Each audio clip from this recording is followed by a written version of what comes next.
की तीसरी भाषा के रूप में हिंदी को वैश्विक स्तर पर आधिकारिक दर्जा प्राप्त है। इसलिए हमें विस्मित होने की आवश्यकता सही नहीं है। हम सबको सम्मान से हिंदी का आधिकारिक प्रयोग करना चाहिए।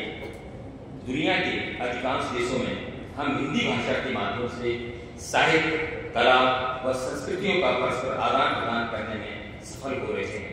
सूचना प्रौद्योगिकी और इंटरनेट सेवाओं के प्रचार प्रसार द्वारा विश्व में हिंदी अपनी खास जगह बना रही है। इस सबको देखते हुए हिंदी का भविष्य उज्जवल दिखाई देता है और आसान भी करता है। यह संपर्क भाषा के रूप में सारे विश्व के लोगों को एक दूसरे से आपस में जोड़ने का दायित्व निभा रही है।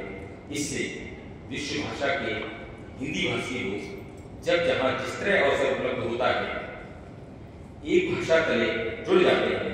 फिर चाहे वह पर्यटन हो, सांस्कृतिक मूल्यों की बात हो, या कि साहित्यिक किताबों के माध्यम से हो, या कि अखबार साहित्यिक पत्रिकाओं के माध्यम से भी विभिन्न देशों के लोग एक साथ सम्मिलित हो रहे हैं।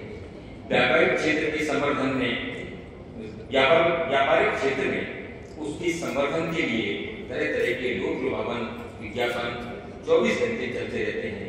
आप संचार क्रांति के युग में हैं। टीवी पर कोई चैनल खोला और थोड़ी थोड़ी देर में विज्ञापन आते रहेंगे। इंटरनेट, गूगल पर भी, मोबाइल पर भी सूचनाओं के आदान प्रदान का कोई भी ऐप इस्तेमाल करें, उसमें विज्ञापन अवश्य देखने मिलेंगे। हिंदी की मौजूदगी e-commerce, e-books, website, email, SMS इत्यादि डिजिटल माध्यमों में देखी जा सकती है।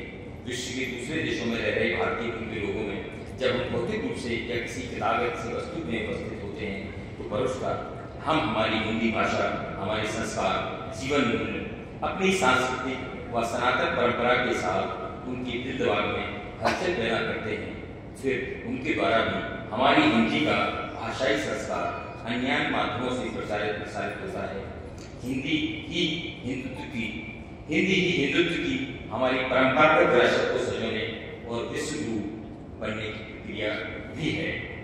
जय हिंद, जय हिंदी, जय भारत।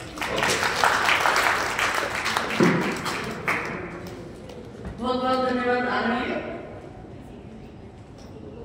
आपने बहुत शोधपूर्ण तरीके से हिंदी की बात करी और सर मैं आपकी इस बात से सहमत हूँ कि कोई भी भाषा अगर रोजगार से जुड़ती है, पेट से जुड़ती है, तो उसके जिंदा रहने की संभावना ज्यादा होती है।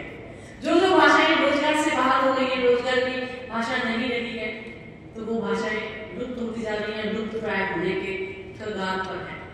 तो ऐसी ही एक पीड़ा मेरी अपनी राजस्थानी को लेकर भी है कि हम अभी तक उसको पेट के साथ, उसको रोजगार के साथ उसको जोड़ नहीं पाए हैं। लेकिन भाषाएं बहने हैं, भाषाएं सेतु हैं, भाषाएं संवाद है और भाषाएं इस सृष्टि को चलाए रखने का एक माध्यम है।